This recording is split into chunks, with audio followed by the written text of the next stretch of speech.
wabarakatuh. Innal hamdalillah nahmaduhu wa nasta'inuhu wa nastaghfiruhu wa nastahdihi wa natubu ilaih. Sebagai hambanya kita menyanjungnya, sebagai hambanya kita meminta pertolongan kepadanya, sebagai hambanya kita memohon ampunan kepadanya, sebagai hambanya kita memohon petunjuk kepadanya, serta kepadanya pula kita bertaubat. Wa na'udzu billahi min syururi anfusina wa sayyiati a'malina. Berlindung kita kepada Allah dari diri yang buruk dan dari amal yang buruk pula. May yahdihillahu fala mudhillalah wa may yudlil fala hadiyalah. Barang siapa yang Allah berikan petunjuk kepadanya, maka tidak ada seorang pun yang dapat menyesatkannya. Dan siapapun pula yang Allah sesatkan dirinya, maka tidak ada seorang pun yang dapat menunjukinya. Asyhadu an la ilaha illallah wahdah la syarikalah. Bersaksi bahwa tidak ada ilah yang berhak diibadahi dengan benar, melainkan Dia Allah Ta'ala semata, Dia yang esa dan tidak ada sekutu untuknya dengan sesuatu apapun jua.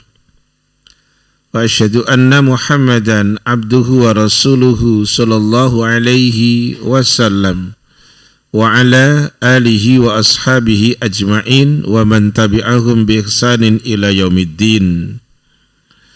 Bersaksi pula bahwa Nabi Muhammad adalah hambanya Allah dan utusannya Allah. Semoga rahmat dan keselamatan Allah limpahkan kepada beliau. Semoga rahmat dan keselamatan Allah limpahkan kepada keluarga beliau. Semoga rahmat dan keselamatan Allah limpahkan kepada para sahabat beliau ridwanullahi alaihim jami'a, dan semoga rahmat beserta keselamatan terlimpah kepada siapapun yang mengikuti mereka dengan baik hingga kiamat kelak. Ya ayyuhalladzina amanu taqullah wa qulu qawlan sadida yuslih lakum a'malakum wa yaghfir lakum dhunubakum wa may yuti'illaha wa rasulahu faqad faza fawzan 'azima. Yang artinya, wahai orang-orang yang beriman, bertakwalah kalian kepada Allah dan katakanlah oleh kalian perkataan yang benar.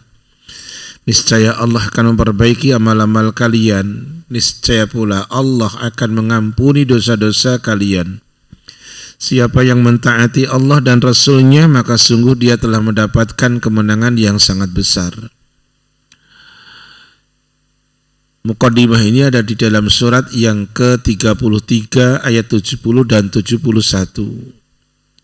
Para tamu Allah, kita awali dengan menyampaikan rasa syukur kepada Allah Jalla wa'ala yang telah mengaruniakan kepada kita segala karunia, segala kenikmatannya. Tentu Sang Pemberi karunia berharap kita sebagai hambanya pandai mensyukuri akan kenikmatan yang ada, menempatkan sesuai dengan fungsi yang ada, mengikuti regulasi yang ada. Kita mohon kepada Allah dengan nama-nama yang baik. Allahumma inna nas'aluka ilman nafi'a wa rizqan thayyiba wa amalan mutaqabbala. Ya Allah, kami mohon kepada Engkau untuk mendapatkan ilmu yang manfaat, rezeki yang baik, dan amal yang Engkau terima. Taib. Kita akan melanjutkan pada pertemuan malam hari ini, masih berbicara masih memakai kitabnya Syekh Jamil Zainu, yaitu Khud Aqidataka minal Kitabi was Sunnati Sahihah. Ambillah akidahmu atau luruskan akidahmu dengan parameter Al-Quran dan hadis yang sahih. Taib. Kita masuk di pertanyaan keberapa sekarang? Kemarin belum selesai. Apa itu? Oh, taib.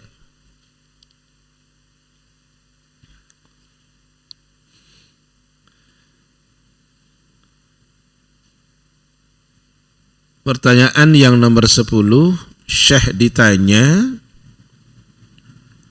Aina Allahu, di mana Allah? Ini bicara tempat.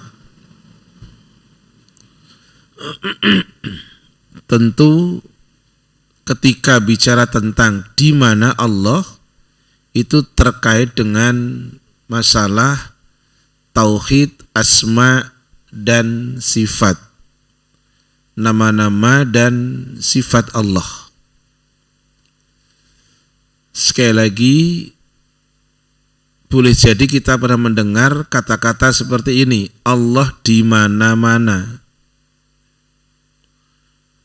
Pemikiran, mindset yang seperti itu tentu tidak benar.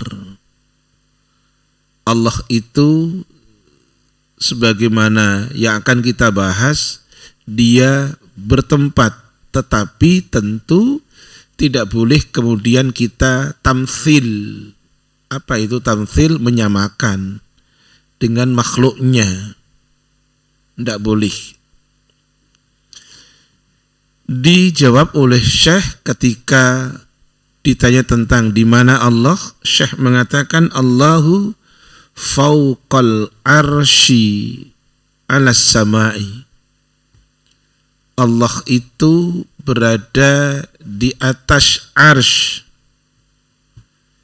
Arsy itu tempatnya berada di langit.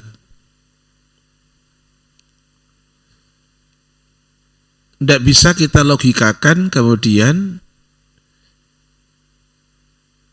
apakah tempatnya seperti tempatnya bangsawan, raja, tentu tidak elok sekali lagi. Di dalam Al-Quran surat Toha surat 20, minta tolong untuk dibacakan yang ada di Al-Quran. Surat Toha surat 20 di ayat yang kelima. Silakan. Tes. Toha ayat 5. Naam. Yaitu yang Maha Pengasih yang bersemayam di atas arsy. Syukran. Kata bersemayam para tamu Allah itu bahasa Arabnya adalah istawa. Ar-Rahman ini adalah di antara nama Allah. Di antara nama Allah ada kata Ar-Rahman. Sebagaimana dalam surat 7 ayat yang ke-180 Allah Ta'ala nyatakan walillahil asma'ul husna fad'uhu biha. Allah Ta'ala memiliki nama-nama yang baik, maka berdoalah dengan nama-namanya. Itu di surat 7 ayat 180. Makanya sebelum berdoa melafalkan kalimat doa kita menggunakan nama Dia. Ya Rahman, Ya Rahim, Ya Kudus, Ya Jabbar, Ya Mutakabbir dan seterusnya. Itu diperbolehkan. Bertawasul dengan nama-nama Dia. Recording in progress. Ulang, yang Maha Pengasih, maksudnya Ar-Rahman, yakni Allah, alal arsy di atas arsy, istawa Dia Ar-Rahman itu bersemayam. Lihat di dalam kitab yang Bapak dan para tamu Allah pegang, kata istawa diartikan dalam bahasa Arabnya ala wartafa'a. Ala tinggi, irtafa'a di atas. Jadi istawa artinya Allah Ta'ala berada di atas, bersemayam, berada di atas, tinggi tempatnya. Tidak bisa dilogikakan, tidak bisa dijangkau dengan logika kita, tidak bisa. Tetapi ada juga yang memahami ini adalah teman-teman dari mereka Syiah yang mengatakan istawa diartikan dengan logikanya mengatakan istaula. Tidak. Apa makna istaula bahasa Arab? Istaula artinya menguasai. Tetapi yang benar sesuai dengan terjemahan yang ada adalah istawa bermakna bersemayam. Taib. Didukung oleh hadis, Syekh memberikan tambahan dalil, yaitu hadis yang dikeluarkan oleh Al-Imam Bukhari dan Al-Imam Muslim.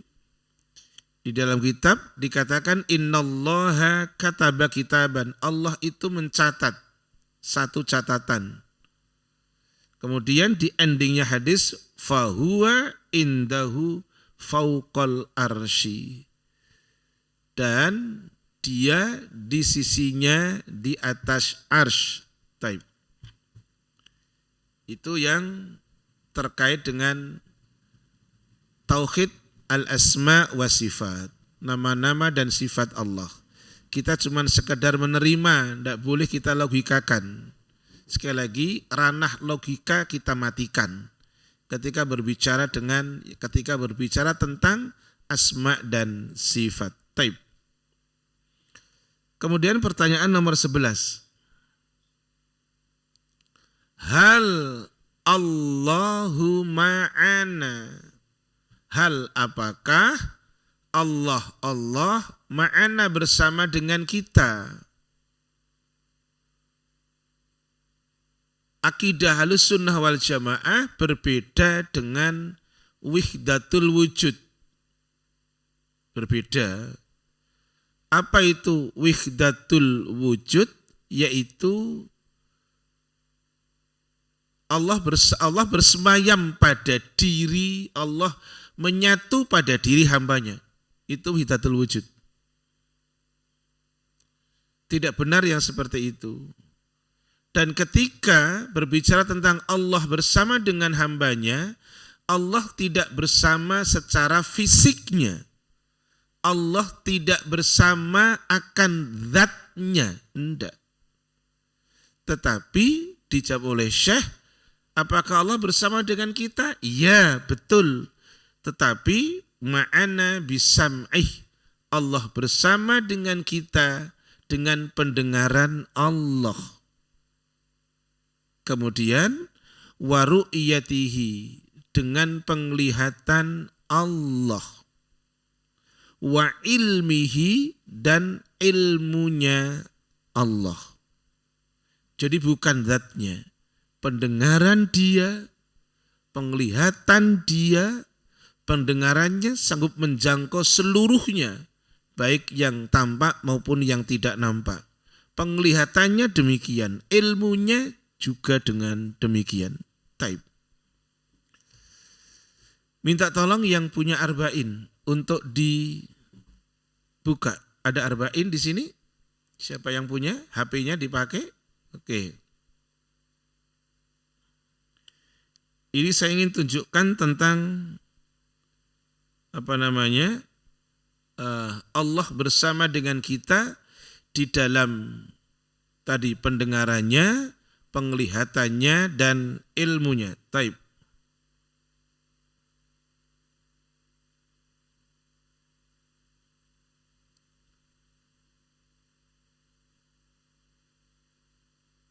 Minta tolong dibaca hadis arba'in nomornya 38.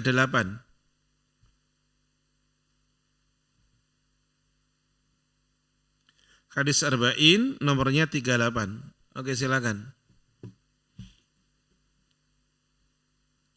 Buka di Google bisa ketemu insyaallah. Monggo.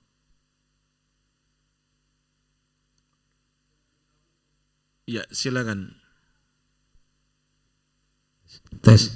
Ya, dari Abu Hurairah. Dari Abu Hurairah radhiyallahu an berkata, Rasulullah sallallahu alaihi wasallam bersabda, sesungguhnya Allah Ta'ala berfirman, barang siapa yang menyakiti waliku, maka aku mengumumkan perang kepadanya. Stop dulu. Tadi kan Bapak membaca kata Allah Ta'ala berfirman. Ini bukan Quran. Inilah yang dinamakan hadis Qudsi. Jadi firman Allah, tetapi redaksinya oleh Rasulullah SAW. Isinya dari Allah, tetapi redaksinya oleh Rasulullah SAW. Berbeda dengan Al-Quran, isi dan redaksi oleh semuanya oleh Allah. Taib. Yuk coba dibaca. Lanjut. Sesungguhnya Allah Ta'ala berfirman, barang siapa yang menyakiti waliku, maka aku mengumumkan perang kepadanya. Iya. Tidaklah hambaku mendekat kepadaku dengan sesuatu yang paling aku cintai selain apa yang aku wajibkan baginya. Hambaku senantiasa mendekatkan diri kepadaku dengan amalan sunnah sehingga aku mencintainya. Iya. Apabila aku telah mencintainya, aku menjadi pendengarannya yang ia gunakan untuk mendengar, penglihatannya yang ia gunakan untuk melihat, tangan yang ia gunakan untuk berbuat, dan kakinya yang ia gunakan untuk berjalan. Jika dia meminta kepadaku, pasti aku beri. Jika dia meminta perlindungan kepadaku, pasti aku lindungi. Syukran. Hadis riwayat Riwayat Bukhari nomor 6502. Syukran. Mari kita lihat. Ini bicara tentang walinya Allah. Sementara bicara tentang tadi pendengarannya Allah, penglihatannya Allah, ilmunya Allah. Itu tidak hanya kepada mereka para walinya Allah secara keseluruhan. Tetapi saya tunjukkan hadis tadi adalah bahwa mereka para walinya Allah itu selalu terpelihara, terjaga oleh Allah. Sebelum Anda jelaskan tentang ini tadi, kita akan clearkan dulu wali Allah itu siapa. Karena biar jelas selama ini kita mendapatkan informasi wali Allah itu ya kira-kira lah yang seringkali kita dengar. Badannya di pondok kelapa, ruhnya lagi tawaf. Kira-kira begitu. Ini kan saya nggak mengada-ngada karena kan ada yang mindsetnya seperti itu. Walinya Allah itu dianggap mengerti sebelum terjadi. Orang Jawa mengatakan ngerti sak durunging winarah. Itu orang Jawa itu. Jadi sesuatu yang belum terjadi itu dia sudah tahu. Jadi tidak heran ketika beliau, semoga Allah merahmatinya karena sudah meninggal dan dia muslim, ana doakan, tidak sedikit dari masyarakat Islam yang menjustifikasi bahwa apa yang beliau prediksikan dahulu ternyata sekarang benar semuanya gitu. Akhirnya langsung dijustifikasi dia itu salah satu walinya Allah. Lah kita akan clearkan apakah memang seperti itu wali itu gitu loh. Dan apakah wali hanya laki-laki? Kan selama ini yang masuk ke telinga kita kan laki-laki semuanya. Wali 9 kayak Sunan Gunung Jati, Sunan Bonang, Sunan kan laki-laki semuanya. Terakhir ketika beliau yang sudah meninggal pernah jadi orang nomor 1 di negeri ini juga orang banyak yang menghakimi, menjustifikasi bahwa dia bagian dari wali. Saya mengatakan mudah-mudahan Allah jadikan seperti itu gitu loh sebagai wali. Kita nggak boleh juga mengatakan tidak karena dia muslim, tafadhol. Tapi kita akan clearkan wali itu siapa itu dulu deh. Monggo minta tolong dibaca Bapak suratnya 10 ayatnya 62 dan 63.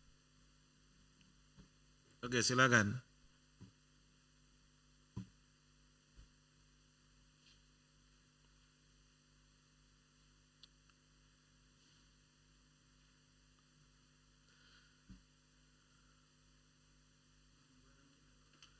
Nah, 62 dan 63.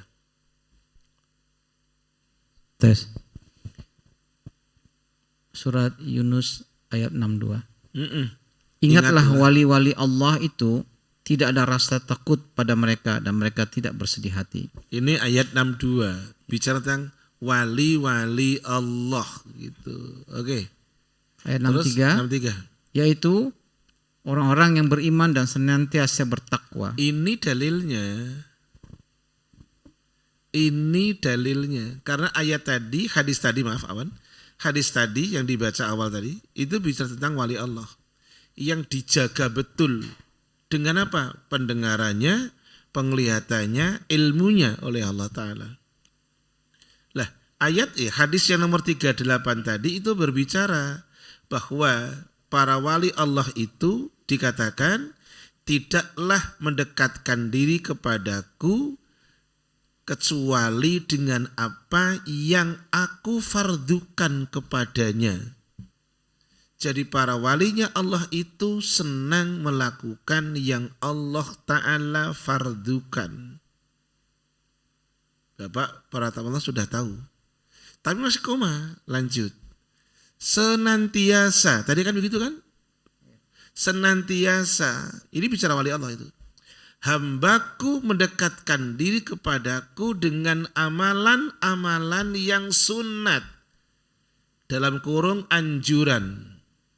Dalam kurung kalau dikerjakan dapat pahala, ditinggalkan enggak mengapa. Itu bicara sunat, karena bicara hukum. Senantiasa hambaku mendekatkan diri kepadaku dengan amalan-amalan yang sunat hingga aku mencintainya. Enggak difardukan, tapi dia sunat secara hukum.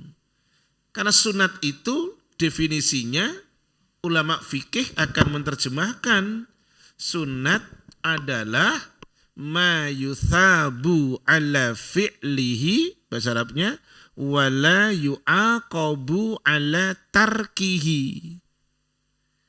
Ma sesuatu yang yuthabu diganjar ala fi'lihi atas pekerjaannya, atas dikerjakannya, wala dan tidaklah yu'aqabu dia disiksa ala tarkihi atas ditinggalkannya. Tetapi walinya Allah tidak sekedar dia sigap terhadap yang fardu, tetapi dia juga dengan yang sunat dia senang. Mari sekarang lanjutnya, tadi dibaca oleh Bapak tadi. Apa yang terjadi? Kata Allah, aku akan jadi pendengarannya. Yang ia dengan telinganya mendengar. Berarti telinganya walinya Allah terbimbing oleh Allah. Aku akan jadi penglihatannya. Bukan berarti diartikan Allah bersemayam berada diri seorang, tidak. Allahku akan jadi penglihatannya yang ia mendengar, yang ia melihat dengannya. Aku akan jadi kedua tangannya yang dengan kedua tangannya itu dia menggapai. Aku terakhir, aku akan jadi kedua kakinya yang dengan kedua kakinya adalah dia berjalan. Endingnya itulah yang didapatkan sama wali Allah. Jika dia minta kepadaku, aku beri pasti. Endingnya yang kedua, kalau dia minta perlindungan, aku lindungi. Tetapi jangan melihat akhirnya dong, lihat awalnya dulu. Dengan yang wajib walinya Allah senang. Kemudian yang kedua, jangankan yang wajib, yang sunat saja senang. Itu adalah walinya Allah. Anak ulang lagi. Apakah Allah hanya bersama dengan para walinya dalam kurung orang yang beriman dan bertakwa? Enggak. Yang tidak soleh pun Allah juga mengetahuinya. Itulah maknanya Allah bersama dengan kita. Tapi tidak boleh kemudian kita terjemahkan Allah berada di mana-mana. Nanti waktu kita pup, Allah bareng kita pup, kan enggak. Itu tidak benar cara memahaminya. Artinya Allah dengan pendengarannya dia mendengar, Allah dengan penglihatannya dia melihat, Allah dengan ilmunya dia mengetahui semuanya. Taib. Kita buktikan lewat dalil. Dalil ini akan menjadi renungan untuk siapapun yang selama ini suka konspirasi buruk. Ini dalilnya. Biar enggak melakukan konspirasi buruk. Karena konspirasi memang konotasinya buruk ya. Betul ya? Oke. Minta tolong surat 58 ayatnya 7. Monggo. Iya. Surat apa itu 58?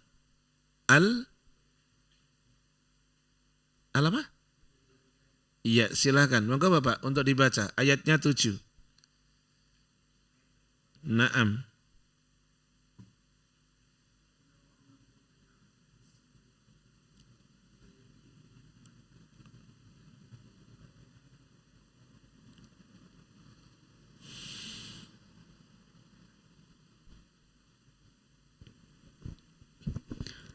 Tidakkah engkau perhatikan bahwa Allah mengetahui apa yang ada di langit dan apa yang ada di bumi? Tidak ada pembicaraan rahasia antara 3 orang melainkan dialah yang keempatnya. Dan tidak 5 orang melainkan dialah yang keenamnya. Dan tidak yang kurang dari itu atau lebih banyak melainkan dia pasti ada bersama mereka. Dimanapun mereka berada. Kemudian dia akan memberitakan kepada mereka pada hari kiamat apa yang telah mereka kerjakan. Sesungguhnya Allah Maha mengetahui segala sesuatu. Ini dalilnya. Allah bersama dengan para hambanya. Jangankan yang baik, yang takwa, yang iman. Yang tidak iman pun, yang buruk pun iya. Ketika kamu bertiga melakukan membuat konspirasi yang buruk. Allah yang keempatnya. Ketika kamu berlima, dia yang keenam. Ketika kamu yang ketujuh, dia yang kedelapan. Jangankan yang banyak, baik yang jumlah sedikit maupun jumlah yang banyak. Allah pasti dengan pendengarannya, Allah pasti dengan penglihatannya dan ilmunya menguasai mereka semuanya. Maka mau bikin konspirasi apapun, Allah pasti bersamanya. Gitu. Baik, sekarang tidak hanya bicara tentang Allah bersama dengan yang tidak baik. Allah bersama dengan mereka yang baik. Tentu kebersamaannya apa? Dijaga. Kenapa? Karena walinya Allah menjaga. Sana ulang. Karena tadi orang yang mukmin, orang yang bertakwa menjaga akan agamanya, maka kebersamaan Allah kepada mereka, para walinya itu dijaga. Suratnya, surat 16, monggo Ustadz atau Bapak silakan. Ayatnya terakhir itu 128. Suratnya 16, An-Nahl. 128. Tafadhal.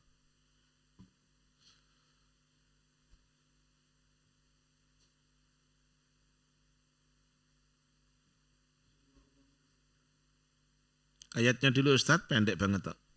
Innallaha ma'al ladzina taqaw wal ladzina hum muhsinun. Iya. Sungguh Allah beserta orang-orang yang bertakwa dan orang-orang yang berbuat kebaikan. Ini kata bersama, karena ayatnya ada kata ma'a loh. Innallaha ma'al ladzina taqaw wal ladzina hum muhsinun. Allah bersama dengan orang yang bertakwa dan orang yang berbuat baik. Kebersamaan itu tidak dengan zatnya. Sekali lagi, tapi dengan ilmunya, dengan pendengarannya dan penglihatannya. Kalau yang tidak mukmin diawasi, orang yang mukmin dan bertakwa diawasi dan dijaga. Kok bisa begitu? Iya. Rumusannya begitu. Hadisnya begitu, ayatnya begitu. Jadi kalau orang yang tidak beriman diawasi dia. tapi tidak dijaga. Seperti tadi yang 58 ayat 7. Tapi di surat yang ke-16 ayat 128 itu tidak hanya bersama dalam ilmu, tidak bersama dengan pendengaran, tidak hanya bersama kebersamaan akan penglihatan, tapi orang yang beriman, orang yang bertakwa dijaga, ditolong. Kita buktikan lewat dalil. Karena dijaga, ditolong, maka tidak punya rasa takut. Ustadz minta tolong. Kalau di dalam kitab itu cuma 2 ayat. Suratnya Toha itu. Itu cuma 2 ayat itu. Di kitabnya yang ada tuh. Jangan pegang. Ada kan? Surat Toha itu berapa tuh? 45, 46. Kita bukanya bukan dari 45, 46. Langsung dari 43 Ustadz. 43, 44, 45, 46. Jadi 4 ayat sekaligus. Pendek-pendek. Monggo Ustadz, dibaca ayatnya dulu. Iya. A'udzu billahi minasyaitonir rajim. 43.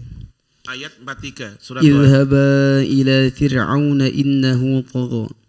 فقولا له قولا لينا لعله يتذكر أو يخشى قال ربنا إننا نخاف أن يفرط علينا أو أن يطغى قال لا تخافا إنني معكما أسمع وأرى. Nah, yang ada di kitab cuma 1 ayat kan?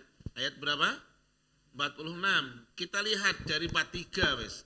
Karena ini normalnya manusia. Ini normalnya manusia. Ada 2 orang yang disuruh sama Allah. Silakan Ustadz, antum terjemahkan.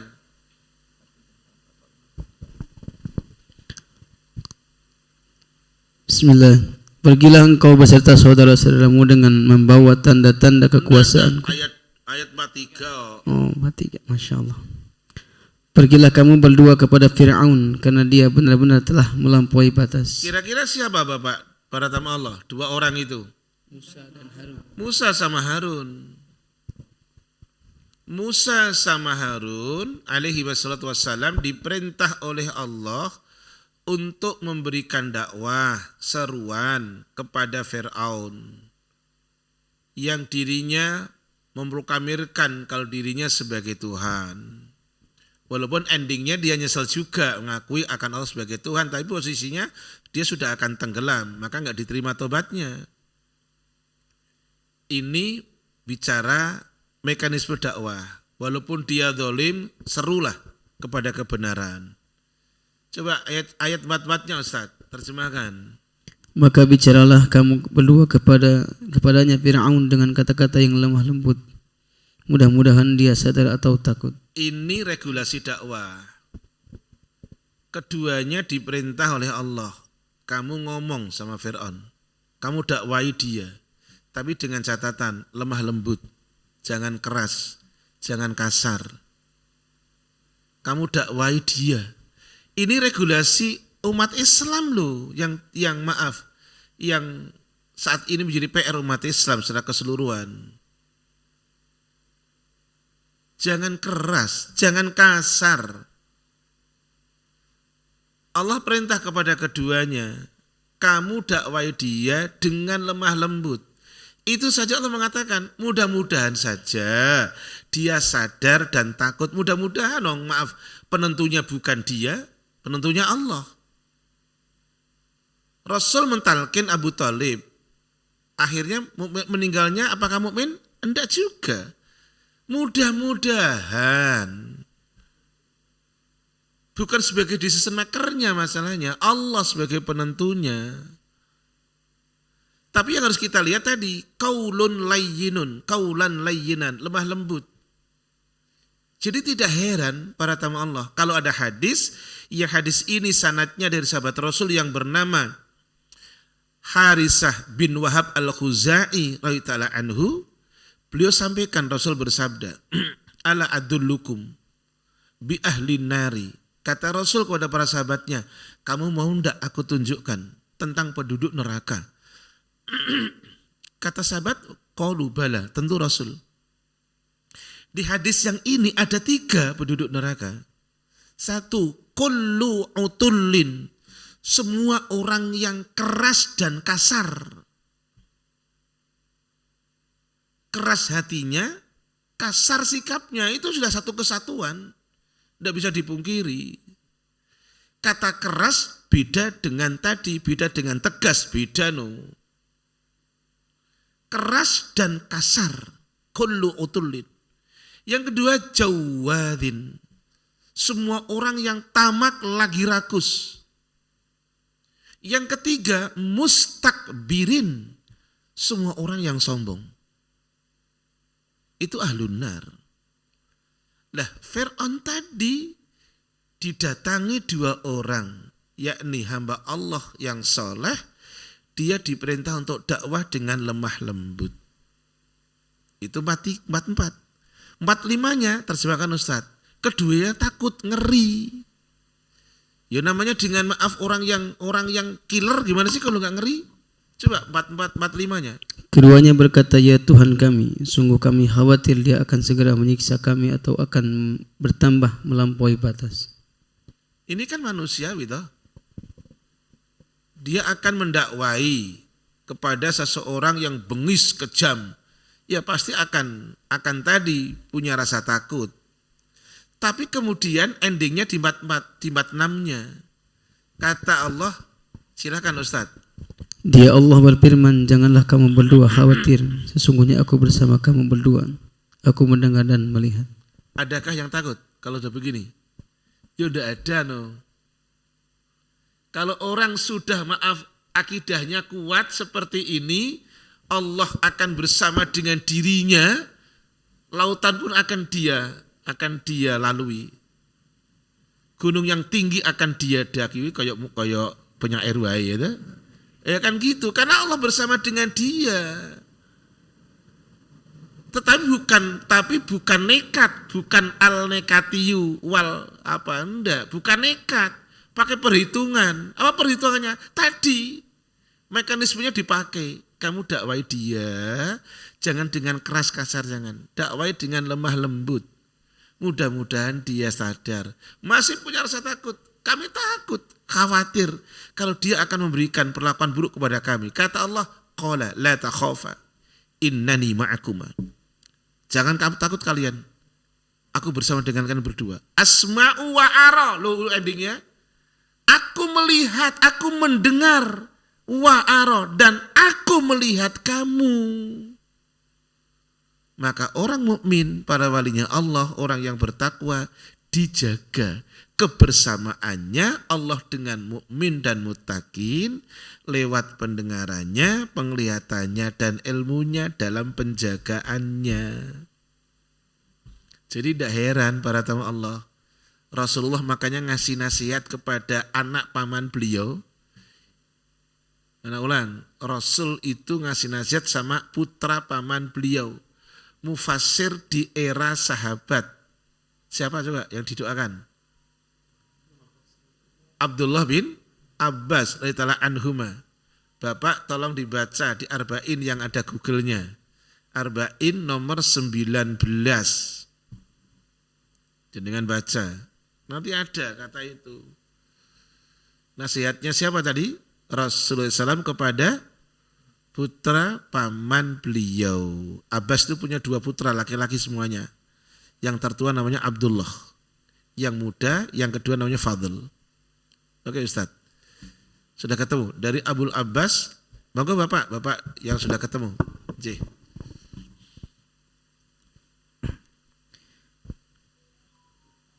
Hadis ke-19 Ustaz ya. J. Dari Abdullah bin Abbas radhiyallahu an. Iya. Ia berkata, pada suatu hari aku pernah berada di belakang Nabi sallallahu alaihi wasallam. Iya. Lalu beliau bersabda, wahai anak muda, sesungguhnya aku akan mengajarkan beberapa kalimat kepadamu. Jagalah Allah, niscaya Allah akan menjagamu. Jagalah Allah, niscaya engkau akan mendapatinya di hadapanmu. Iya. Jika engkau mau meminta, mintalah kepada Allah. Jika engkau mau meminta pertolongan, mintalah kepada Allah. Cukup Bapak, panjang. Ini ajarannya beliau. yang disampaikan kepada putra paman beliau dengan mengatakan, anak muda, ya gulam gitu. Ihfadillaha yahfadka. Nak, jagalah Allah. Agamanya, Allah akan menjaga kamu. Ya tentu bukan sebagai satpam, no. Tidak, dijaga, dilindungi, diarahkan, terbimbing hidupnya, gitu. Makanya ketika orang itu soleh, dia sadar Allah yang mensolehkan dirinya. Ketika dia baik, dia sadar bukan karena kemampuan dia, Allah yang menjadikan dirinya dia baik. Jadi semuanya orang mukmin dan mutakin itu akan mengembalikan kepada Allah. Taib, kita lanjutkan. Jawaban Syah kemudian yang kedua ada di dalam kitab, silakan dilihat. Rasulullah SAW bersabda, ada begitu Bapak? Ya, tolong dibacakan Pak. Artinya di situ. Sesungguhnya, monggo Pak. Sesungguhnya kalian menyeru kepada zat yang maha mendengar lagi maha dekat. Dan dia bersama kalian yaitu dengan ilmunya. Oke, ini dalilnya. Terkait apa ini? Kan gitu kan? Terkait dengan masalah apa ini? Sesungguhnya kalian itu sedang menyeru kepada Sami'an. Nama Allah kan? As-Sami' yang maha mendengar. Qarib yang maha dekat. Wa huwa ma'akum. Dia bersama dengan kalian. Terkait apa ini? Mari Bapak. Jadi biar saya tidak ngarang. Bahasa Arabnya al-ngarangiyu gitu. Ini enggak ada kamusnya ini, ya kan? Bapak buka di Google-nya tafsir Ibnu Katsir surat Al-A'raf ayat 55. Dah, yo. Saya punya Arab jenengan Latin. Dah, podo nanti. Iya. Silakan Bapak. Surat 7 Al-A'raf ayatnya 55. Sudah ketemu? Ada yang ketemu? 1, 2.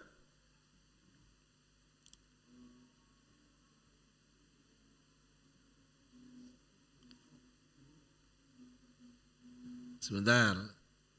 Saya tidak akan baca punya saya. Tapi Bapak ada, insya Allah. Surat 7 ayat 55. Sampun Pak? Sudah?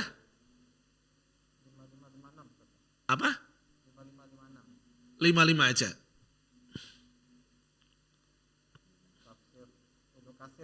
Naam. Monggo Pak, dibaca. Dah, saya akan nyimak.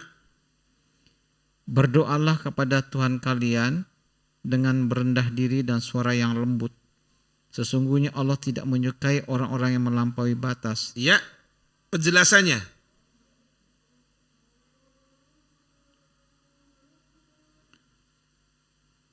Lima ya. Iya. Siapa yang adzan? Adzan dulu, boleh? Oh, iya. Nanti kita lanjutkan.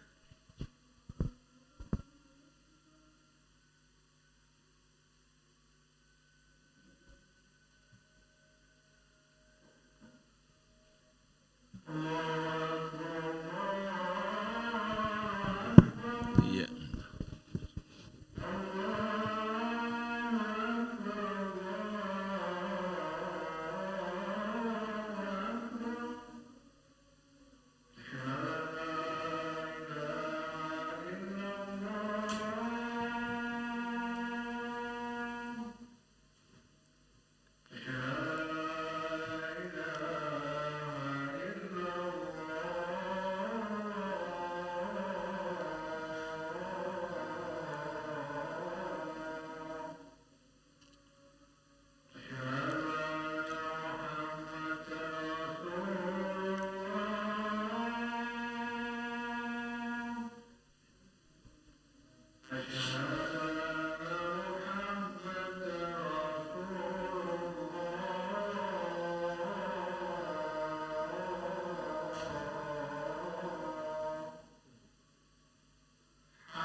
Ustadz, antum wujud ada surat wujud 55? Belum, Bapak ada ya? Tafsirnya ya? Dengan awalan begini Bapak. Allah Ta'ala memberikan petunjuk. Begitu? Punya Bapak? Oke Bapak, tolong pakai mic-nya Pak. Saya butuh itu. Mari kita simak. Ini tafsirnya loh. Jadi saya tidak mengarang, tajwid monggo Pak. Allah Subhanahu wa taala memberikan petunjuk kepada hamba-hambanya agar mereka berdoa memohon kepadanya untuk kebaikan urusan dunia dan akhirat mereka. Terus Untuk itu Allah Subhanahu wa taala berfirman, berdoalah kepada Tuhan kalian dengan merendah diri dan suara yang lemah lembut. Terus. Al-A'raf 54.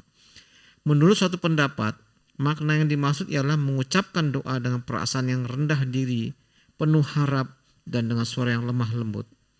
Perihalnya sama dengan pengertian yang terkandung di dalam firman-Nya surat Al-A'raf 205, cukup. dan sebutlah Artinya, nama Tuhanmu dalam hatimu. Sehingga akhir hayat di dalam kitab Sahihain disebutkan dari Abu Musa. Stop dulu. Sahihain berarti siapa perawinya? Al-Imam Bukhari dan Al-Imam Muslim. Diulang Bapak kata ini di dalam kitab. Di dalam kitab Sahihain disebutkan dari Abu Musa al-Ash'ari yang menceritakan bahwa suara orang-orang terdengar keras saat mengucapkan doanya. Maka Rasulullah SAW bersabda, "Hai manusia, tenangkanlah diri kalian, karena sesungguhnya kalian bukanlah menyeru kepada Tuhan yang tuli dan bukan pula Tuhan yang gaib. Sesungguhnya Tuhan yang kalian seru itu Maha mendengar lagi Maha dekat." Cukup, makasih. Inilah dalilnya. Jadi biar ana tidak ngarang tadi, inilah kenapa memilih untuk berdoa dengan suara yang lirih, yang tahu kita, yang punya kepentingan kita, adalah ini. Tadi hadis dari Abu Musa al-Ash'ari radhiyallahu an, dikatakan rafa'an nasu aswatahum bidu'a. Banyak orang yang mengangkat suaranya ketika berdoa gitu. Rasul kemudian mengatakan irba'u ala anfusikum. Kasihani dirimu lah. Rendahkan dirimu. Fa innakum la tad'una as-samma wa la ghaiban. Kalian itu tidak sedang menyeru kepada yang tuli apalagi jauh. Innal ladzi tad'unahu sami'un qaribun. Yang kalian seru itu zat yang maha sami'un, mendengar, maha mendengar, qaribun lagi sangat dekat. Ini dalilnya. Oke. Baik. Jadi Allah bersama dengan kita, saya jabarkan tadi dari surat 58 ayatnya 7, hati-hati. Pendengarannya Allah, penglihatannya Allah, ilmunya Allah meliputi tidak hanya orang yang baik, tapi juga orang yang tadi ketika 3 dia ke-4, ketika 4 dia ke-5, ketika ke-5 dia ke-6. Jangankan untuk jumlahnya sedikit, bahkan banyak sekalipun. Oke. Kemudian suratnya tadi 1628. Ternyata Allah bersama dengan orang-orang yang bertakwa dan orang yang baik. Kebersamaannya tentu adalah pendengarannya, penglihatannya, ilmunya, tapi ditambah satu. Orang mukmin hidupnya dijaga oleh Allah. Gitu tadi. Kemudian tadi sudah dibaca juga oleh Sa Ustadz. Tidak hanya satu ayat, 4 ayat, 43, 44, 45, 46. 2 nabinya Allah, yakni Musa dan Harun alaihi wassalam. Dia melakukan dakwah. Awalnya takut, tapi kemudian dikristalkan dalam hatinya. Jangan takut. Itu kan banyak terjadi kan di negeri ini. Cuman sekedar tanda tangan, langsung dikasih cari kertas itu. Tolong dibawa ke sana, ke kantor. Tuh. Ya Pak. Buka kertas, cari kertas, lihat tanda tangannya. Oh ya, sudah tahu pingin kerjaan di bidang apa. Lu ngono coba. Itu gara-gara cuman ngelihat secari kertas tanda tangan lo. Apalagi sampai ditelepon, coba wes, ya kan? Begitulah ketika tadi. Jadi kalau backingnya bintang 2 bisa keliru, bisa salah. Backingnya bintang 3 bisa salah. Backingnya bintang 4 bisa keliru. Backingnya Allah aja lah sekarang. Seperti Musa dan Harun, dia tetap melangkah gitu. Maka tidak heran kan kalau di Surabaya pekikan Bung Tomo itu untuk mengkristalkan para pejuang dengan pekikan apa itu? Takbir kan, Allahu Akbar gitu. Baik, dilanjut nomor 12. Monggo di kitab. Mas turun, Pak. Makasih sudah dibacakan tadi dalilnya karena biar nanti kalau saya pakai handphone saya kan di Arabnya nanti Ustadz itu karangan Ustadz nanti kan gitu. Biar podo lah. Pertanyaan ke-12. Ma hiya faidatut tauhid? Tauhid pasti ada faedahnya. Syekh ditanya, faedah tauhid itu apa? Tauhid pasti akan ada faedahnya. Salah satu faedahnya begini. Barang siapa meninggal yang akhir ucapannya kalimat la ilaha illallah, berarti dia masuk surga. Man akhira kalamihi la ilaha illallah dakhalal jannah. Ini salah satunya kan? Faedahnya akan mengantarkan seseorang masuk ke dalam surganya Allah. Nah, sekarang kita lihat faedah tauhid tidak hanya akhirat, dunia akhirat. Gitu. Nanti dalilnya, penjelasannya tafsir, saya minta tolong Bapak juga yang baca. Kalau ini hanya terjemahan tekstual ayat. Gitu Bapak dan para tamu Allah. Kata Syekh ketika ditanya, apa faedahnya tauhid? Yaitu al-amnu fil akhirah minal adab. Aman dari azabnya Allah nanti di akhirat. Wal hidayah fid dunya, mendapatkan petunjuk dunia. Wa takfirudz dzunub, diampuni dosanya. Ayat yang dipakai oleh Syekh adalah yaitu surat yang ke-6, surat yang ke-6 ayatnya 82. Minta tolong Bapak pakai tafsir. Saya biar enak. Monggo. Tafsir Ibnu Katsir. Suratnya surat yang ke-6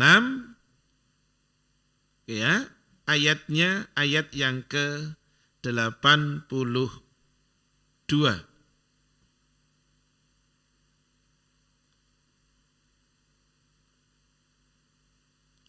Bapak cari ayatnya yang tentang alladzina amanu.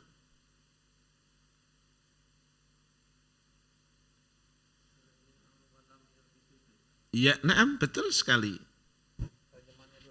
Terjemahnya dulu, nanti baru tafsirnya.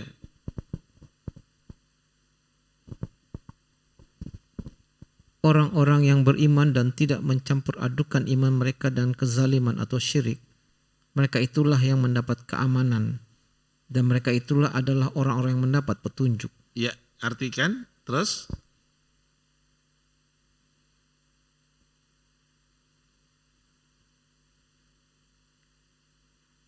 Ini kok ada Bapak? oh, ini terjemahannya Kementerian Agama ini malah Ustaz yang keluar. Iya. Bukan Ibnu Katsir ini.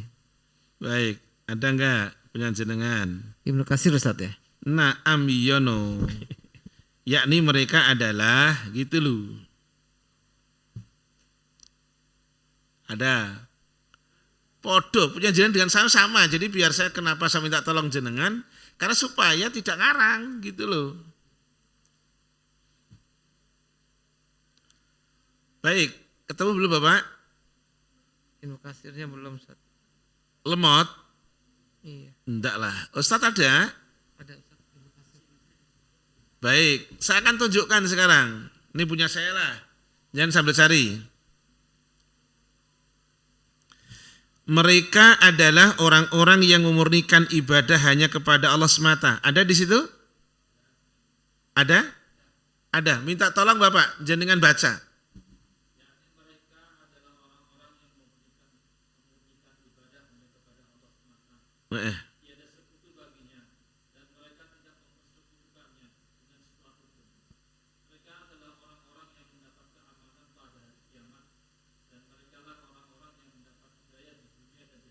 Terus lanjut, Imam Bukhari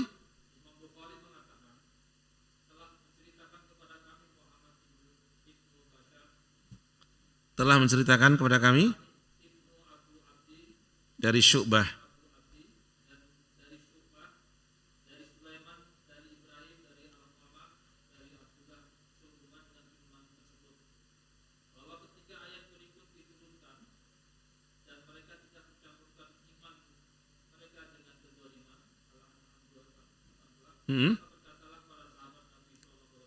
ya.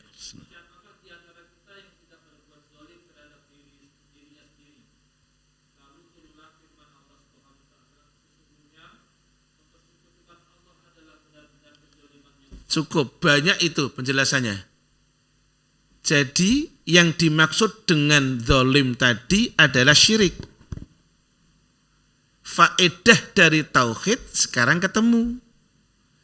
Di dunia dia mendapatkan petunjuk, di dunia dia diampuni dosanya, di akhirat dia tadi aman dari azabnya Allah. Al-amnu fil akhirati minal azab.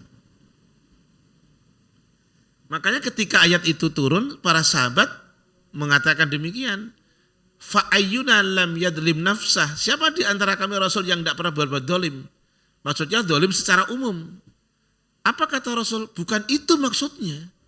Yang dimaksud dolim dalam ayat itu adalah melakukan kesyirikan.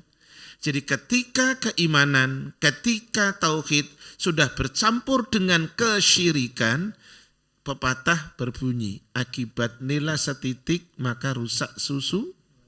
Ya. Syirik ada berapa? 2. Oke, salah berapa syirik? 2. 1 syirik asghar, artikan di Indonesia aja lah. 1 syirik kecil, 2 syirik besar. Oke, besar dan kecil. Saya akan tunjukkan yang kecil aja. Oke. Ria. Baik, kita buktikan pakai dalil. Apa dahsyatnya yang kecil itu? Membawa seperti apa? Bapak baca suratnya Al-Baqarah 264.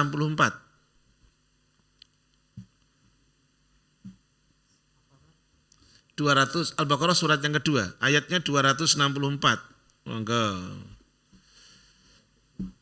Iya. Wahai orang-orang yang beriman, Iya. janganlah kamu merusak sedekahmu dengan menyebut-nyebutnya dan menyakiti perasaan penerima. Seperti orang yang menginfakkan hartanya karena pamer kepada manusia dan dia tidak beriman kepada Allah dan hari akhir. Perumpamaannya orang itu seperti batu yang licin yang di atasnya ada debu. Kemudian batu itu ditimpa hujan lebat, maka tinggallah batu itu licin lagi. Iya. Mereka tidak memperoleh sesuatu apapun dari apa yang mereka kerjakan. Dan Allah tidak memberi petunjuk kepada orang-orang yang kafir. Itu ria. Syirik kecil. Jangan kamu rusaklah sedekahmu dengan ngungkit-ngungkit sama nyakiti orang. Jangan kamu rusaklah sedekahmu dengan ria. Gitu. Karena itu dianggap tidak beriman kepada Allah dan hari akhir. Gambarannya Allah bikin seperti batu licin. Atasnya awalnya ada debu. Amal katakanlah gitu. Lalu ditimpa hujan deras. Licinlah kembali. Belum selesai, Allah menggunakan kata lagi. Mereka tidak menguasai sedikit pun apa yang telah mereka kerjakan. Bukannya zero. Itu baru syirik kecil loh. Gimana kalau syirik besar? Gitu. Makanya tadi ketika Syekh ditanya tentang faedah tauhid adalah keamanan nanti di akhirat dari azabnya Allah. Di dunia mendapatkan petunjuk, bahkan ketika masih di dunia dosanya diampuni oleh Allah. Dah cukup, terima kasih. Siap-siap. Dah. Subhanaka Allahumma bihamdik asyhadu an la ilaha illa anta astaghfiruka wa atubu ilaik. Assalamualaikum warahmatullahi wabarakatuh. Recording stopped.